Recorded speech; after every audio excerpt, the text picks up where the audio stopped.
Shalom, amigos. Bienvenidos a su clase diaria de Torah.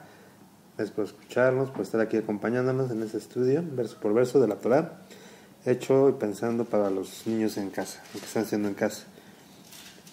Bueno, pues como venimos estudiando el libro de Bereshit, de Génesis, en esta ocasión vamos a estudiar el capítulo 11.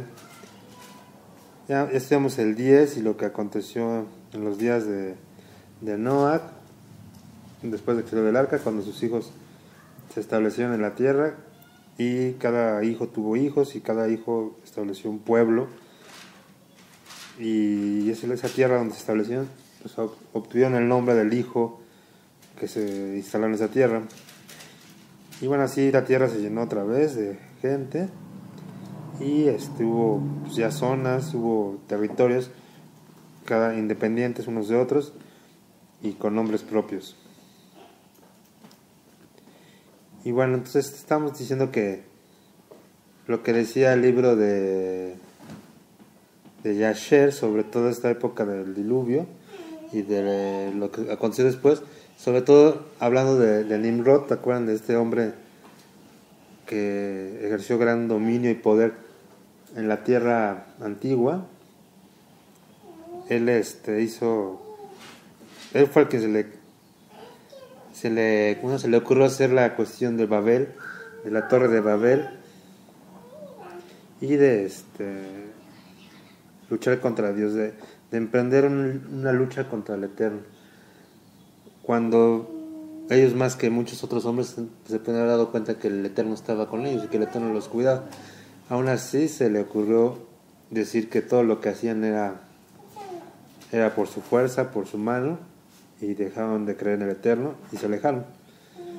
Emprendieron una labor de unidad en contra del Eterno, de unirse para luchar contra él. Y bueno, vamos a seguir leyendo lo que estudiamos la clase pasada en el libro de Yasher.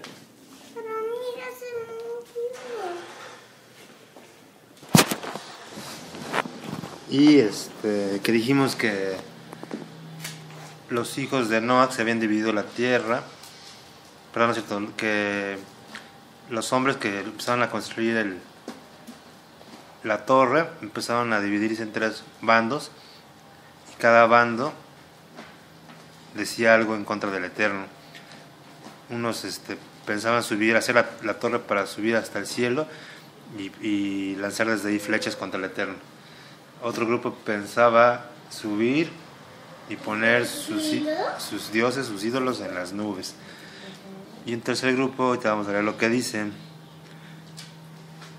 Dime, mi amor. Algo de Rey, que dijeron que iban a matar a Dios, pero él está en el cielo, él no lo matan, él los hizo.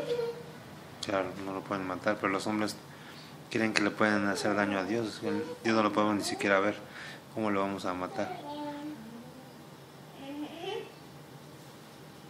Dice: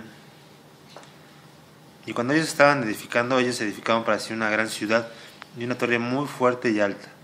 Y por causa de su altura, el mortero y los ladrillos no llegaban a los edificadores a su escalada, hasta que aquellos que subieron habían completado un año entero. Y después de eso ellos alcanzaron a los edificadores y les dieron el mortero y los ladrillos. Entonces pasaba un año desde que alguien agarraba el ladrillo y su cemento y subían hasta la punta de la torre para seguir construyendo. Se tardaban un año en subir hasta la punta de la torre para poner un ladrillo. Entonces, obvio se tardaron mucho en hacerla, y obvio era demasiado alta. No sabemos bien qué altura tenía, pero sí podemos decir que bastante. Y aquí aquellos ascendían y otros descendían todo el día. Y si un ladrillo caía de sus manos y se rompía, todos lloraban sobre eso. Y si un hombre caía y se moría, nadie lo miraba. Se les daba más lástima ver un ladrillo que se rompiera que un hombre que cayera. Y el Eterno conocía sus pensamientos.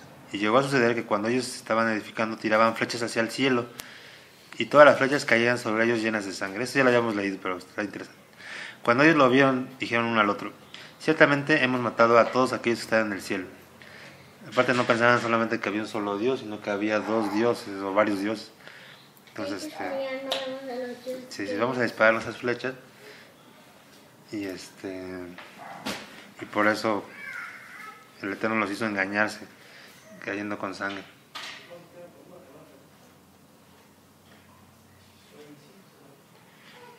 Ciertamente, dice, hemos matado a todos aquellos que están en el cielo.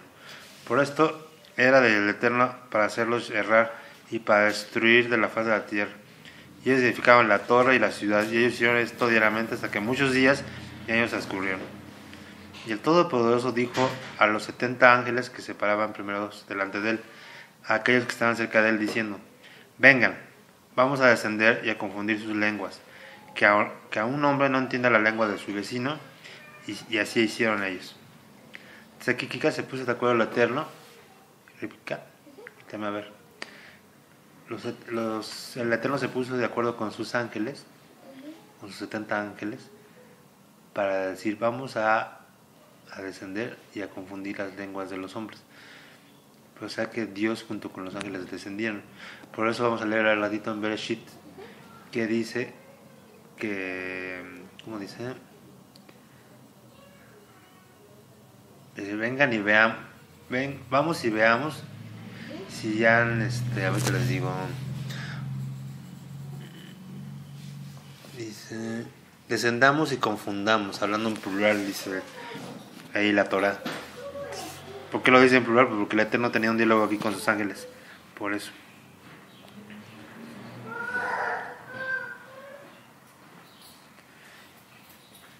Dice,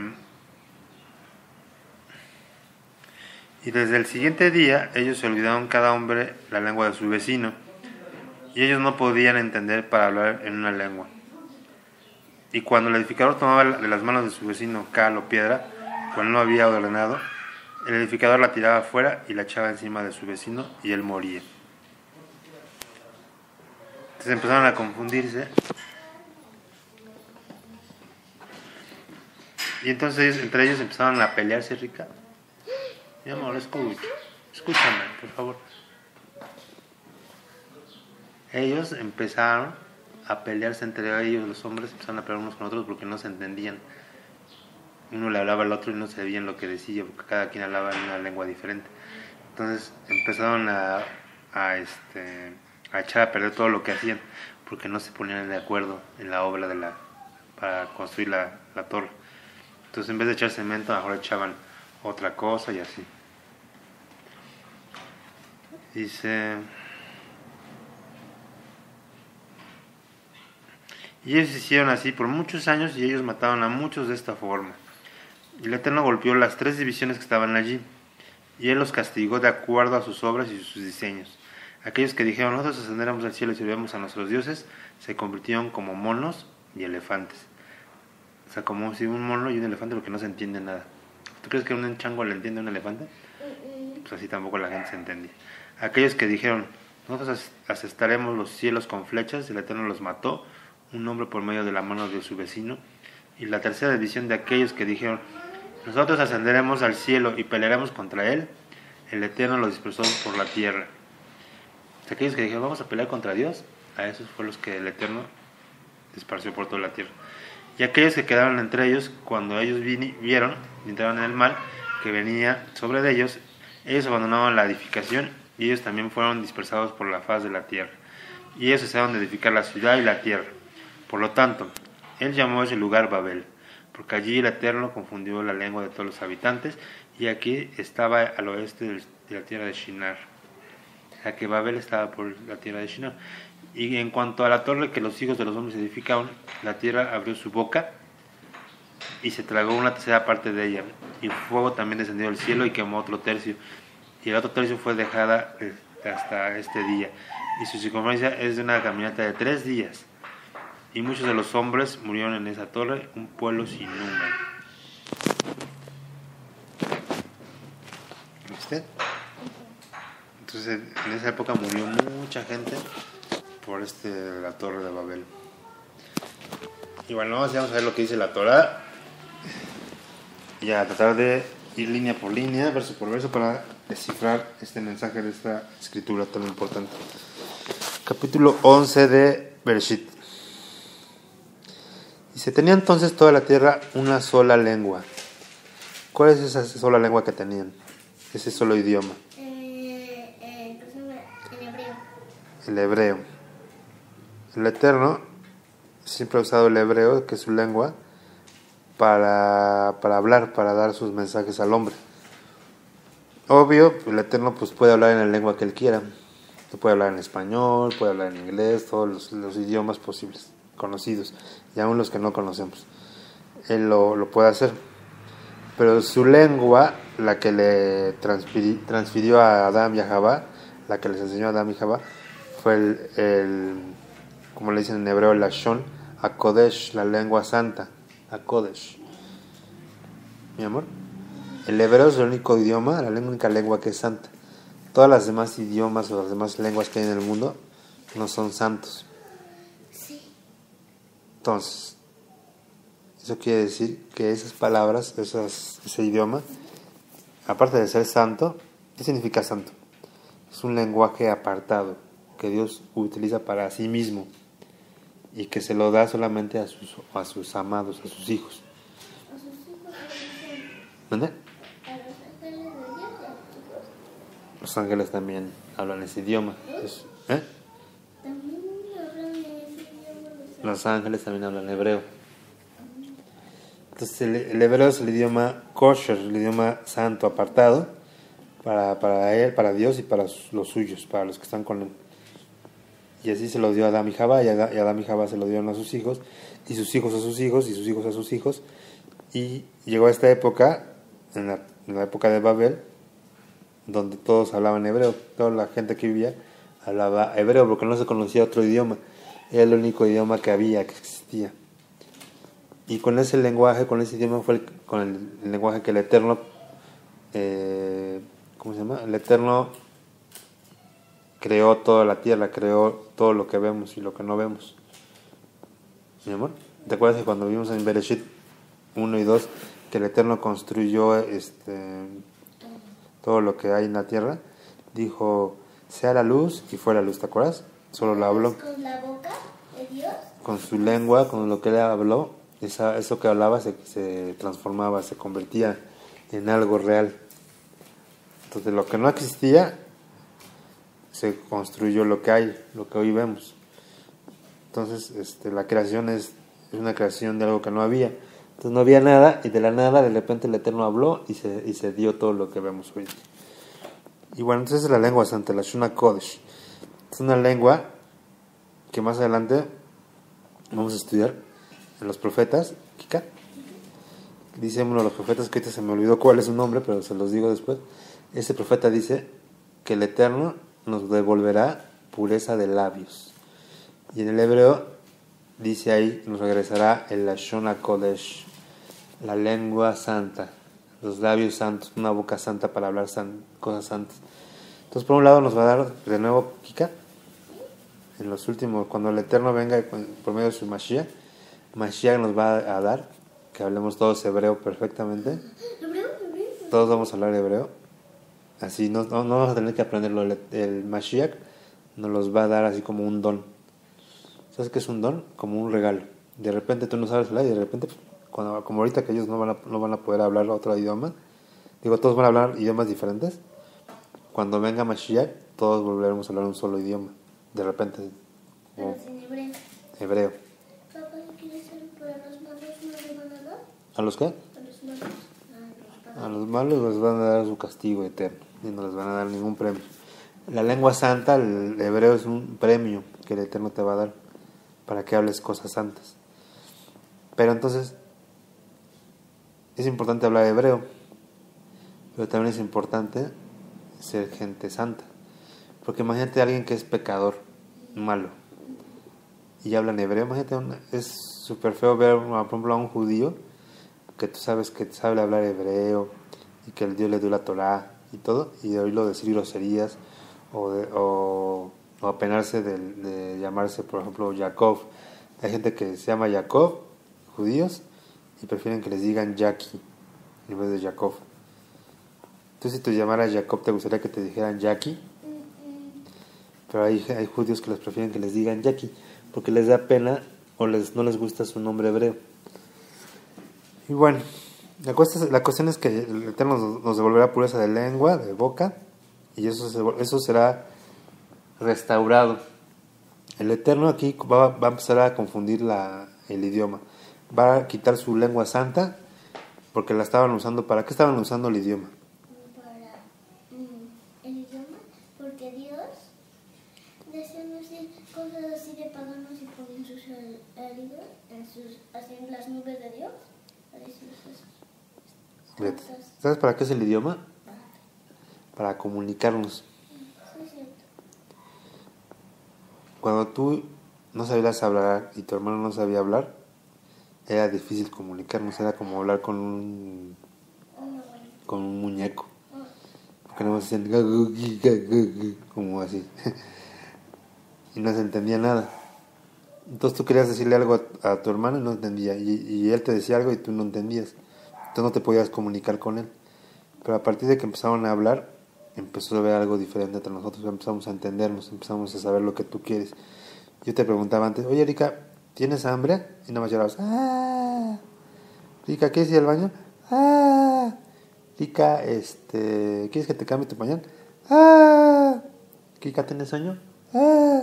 Todos llorabas. Entonces yo como sabía que querías una cosa u otra. No sabía porque no te entendía. Pero entonces aprendí que a veces llorabas de una manera y a veces llorabas de otra manera. Y entonces a veces llorabas porque querías hacer del baño, o ya te habías hecho el baño en el pañal, o otra vez llorabas porque tenías sueño. Entonces yo empecé a identificar por tu cara y por cómo llorabas qué era lo que querías. Pero al final de cuentas no entendía muy bien. A veces me equivocaba y te decía, Rita, ¿qué quieres? ¿Por qué lloras tanto? Y me desesperaba porque no entendía cuando estabas llorando qué querías. ¿Entiendes? Entonces, ¿para qué usamos la lengua? Para comunicarnos, para saber qué queremos. Y entonces, para hacer uno, para unidad, ¿puedo explicar? ¿Escucha? El lenguaje es para comunicarnos, para hacer como un acuerdo, para poner, estar de acuerdo en algo, para hacer como uno. Entonces aquí los hombres empezaron a hacer precisamente eso. Empezaron a usar su boca para ponerse a comunicar y ponerse de acuerdo. Lo más feo de todo es que se pusieron de acuerdo. ¿Para qué crees? Habla fuerte. Para Dios. No. Se pusieron de acuerdo para lo malo. Es muy difícil, Rica, que la gente se entienda. Tú ves a todos lados, hay gente que se está peleando. Casi nadie está de acuerdo con el otro. Uno dice una cosa, otro dice otra cosa. Y casi siempre la gente está en desacuerdo con la otra. Casi no hay comunión. No, pues no como animal, pero sí se comportan pues mal porque no se ponen de acuerdo la gente. Y el Mashiach dice que seamos de una misma mente, que podamos llegar a tener un acuerdo en el pensamiento. No que pensamos exactamente iguales, no que seamos así igualitos, pero sí que tengamos los mismos ideales, los mismos propósitos con respecto al Eterno. Que hablemos un solo lenguaje, una sola lengua, las mismas palabras. ¿Cuáles palabras? La palabra de Dios. La palabra de Dios. Si todos estamos de acuerdo en lo que dice la Biblia, la Torah, hablaremos unas mismas palabras. Pero si cada quien le mete de su cosecha a la Torah y dice, no, pues yo creo que la Torah dice esto y aquello, la Torah nos va a separar, nos va a dividir. Dice la Escritura rica que la Torah es como una espada de doble filo. ¿Sabes qué es una espada? Tiene filo. La espada es como un cuchillo. ¿Has visto los cuchillos que nada más tienen filo de un lado? Sí. Y del otro lado no tienen filo? La espada tiene filo de un lado y del otro, de los dos lados, porque las espadas no son para cortar comida, las espadas son para defenderse, para pelear, para matar. Entonces la Torah tiene doble filo. Por un lado tiene filo y te puede ayudar, te puede dar unidad con tu hermano y que seas muy unido. Pero por el otro lado tiene otro filo, y el otro filo hace que te dividas, que te cortes, que te separes de la gente que no busca el Eterno. Entonces a veces la gente dice que está mal que se divida la gente. Ahorita vamos a ver una división, una separación, que Dios hizo, que Dios buscó, con un propósito. Era cuando la separación viene, la división viene cuando la gente se está poniendo de acuerdo para ir en contra de Dios. Que no está de acuerdo con la palabra de Dios y hace lo que quiere. Y de otro lado, esa es la división, digamos, que el Eterno aprueba. La que él no aprueba es la división que viene por medio del enemigo. ¿Quién es el enemigo? Satán. Satán quiere meter división entre los hijos de Dios, entre hermano y hermano, entre mamá y hijo, entre los de una sola casa, los de una casa. Entonces Satán mete ideas a la gente donde le dice, ¿sabes qué? Mira, tu esposa dice eso, tú dices esto, entonces peléate con ella porque tú debes de estar de acuerdo, ella tiene que obedecer, o al revés. Y entonces la gente, los esposos se pelean por una idea diferente.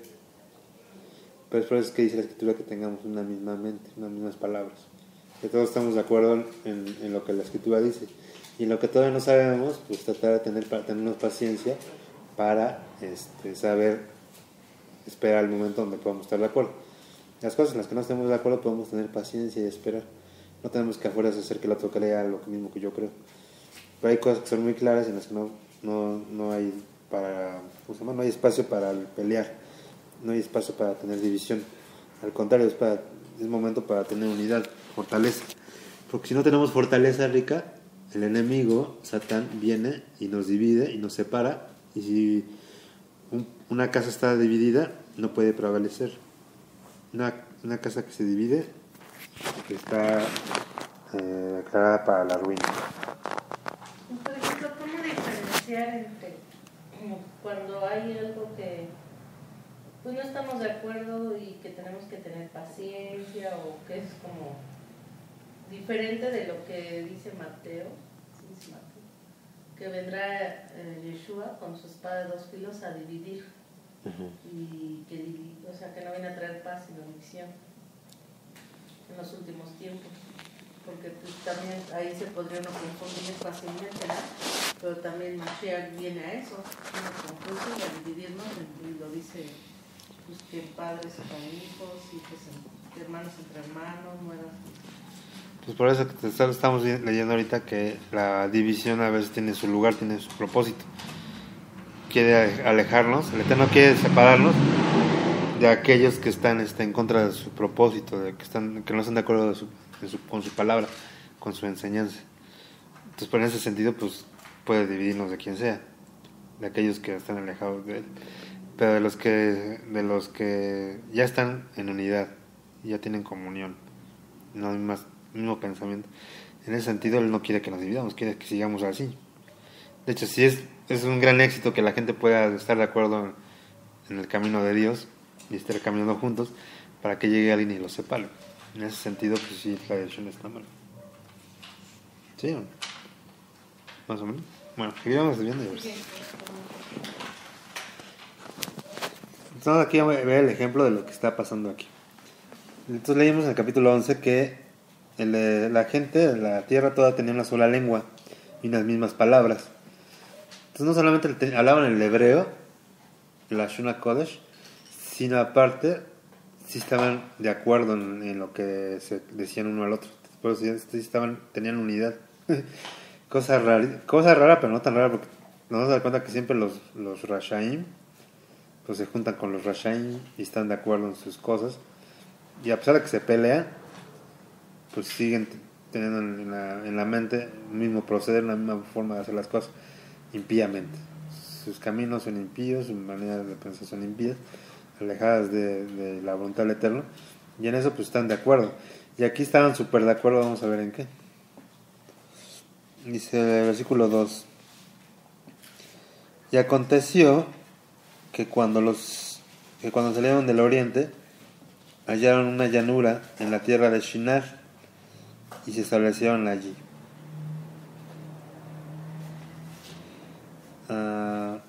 ¿Quiénes encontraron una?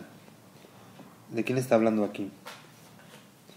¿Quiénes se establecieron ahí en Shinar? Los hijos de... ¿Cuál es el hijo que no de Noah, Kika. ¿Cuál es el hijo de Noah? Que no caminó, que no siguió a Dios. ¿El grande? ¿El mayor? ¿Cómo se llama? ¿Con qué empieza? Con C. Sí. Con C, no con S. Sí. Cam. Cam. Sí, me acuerdo. Shem es el bueno. Ay, Y Cam es el mal. De Cam viene este hombre, el que estamos viendo, que se llama Nimrod. Y él fue el que se le ocurrió hacer la sublevación contra Dios, la guerra contra Dios. Dice, entonces esta región de Shinar fue poblada por los hijos de Cam. Y se dijeron unos a otros, vamos, hagamos ladrillo y cosámoslo con fuego. Es la primera vez, creo yo, que los hombres construyen así una edificación hecha de ladrillo. Creo que antes de esto las construcciones pues eran de varas o de telas. O sea, eran como tabernáculos, como casas de campaña. Pero creo que aquí por primera vez se dan unas edificaciones de este estilo. Y es más o menos la misma época donde los fenicios también los fenicios son de las culturas más antiguas que hay en la historia del mundo, tal vez los que más tiempo tienen de haberse establecido, y vienen precisamente de esta época, de la época de Babel. Y los fenicios se caracterizaban por tener estructuras tipo como pirámides, construcciones de ese estilo, no triangulares precisamente, pero sí con una base cuadrada, como tipo pastel, así de varios pisos, que subían hasta partes altas. Y esos fueron los de la primera tipo de escritura, la fenicia, que hacían sus letras en tablitas de arcilla.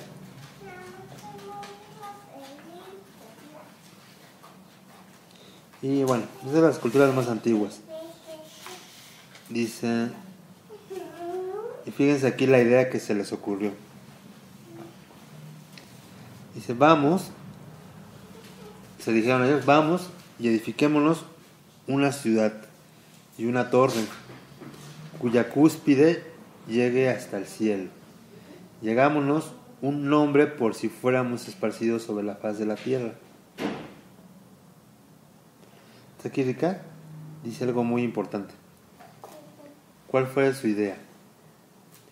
Su plan. Los malos tenían un plan a seguir. Dijeron, vamos y edifiquémonos una ciudad. Entonces dijeron, ahí en Babel vamos a hacer una ciudad, y en esa ciudad, en medio de la ciudad, vamos a tener una torre, vamos a construir una torre que llegue su punta hasta el cielo. Entonces, por un lado, quisieron ir todos juntos a ese lugar. Y no nada más quisieron ir, sino que también quisieron vivir juntos. Esto es asombroso porque es difícil que los hijos de Dios quieran hacer esto. Si por ejemplo quieran ir todos hacia un solo lugar y que todos quieran vivir juntos. Y estos malos ricas sí quisieron hacer eso. Ahora que hemos estado por acá en este lugar en Querétaro, nos venimos acá con la idea de comprar un terreno. Mi mamá le puso el plan de tener un terreno, comprar un terreno grande y invitar a gente a vivir en ese terreno para poder formar una comunidad. Formar no una ciudad porque somos poquitos, que Dios quiera que pueda ser una ciudad grande, pero pues, nos damos por bien servidos si logramos tener una comunidad chiquita de unas cuantas familias donde todos podamos vivir juntos y edifiquemos algo para Dios. No edifiquemos algo en contra de Dios, sino algo para Dios. ¿Entiendes, Rick? Entonces aquí la gente sí logró unirse para hacer lo malo. Y cuando pides para hacer algo bueno, para hacer algo que le gusta al Eterno, que es vivir en santidad y vivir alejados de los paganos, la gente no quiere. La gente dice que sí. Sí, yo me voy a vivir. Pero nadie quiere salir de sus ciudades, de sus comodidades, de sus pertenencias, de sus trabajos. Prefieren quedarse ahí en su lugar. Dime, Rick. Una cosa de Dios es un ojo. Es un ojo que ve todo.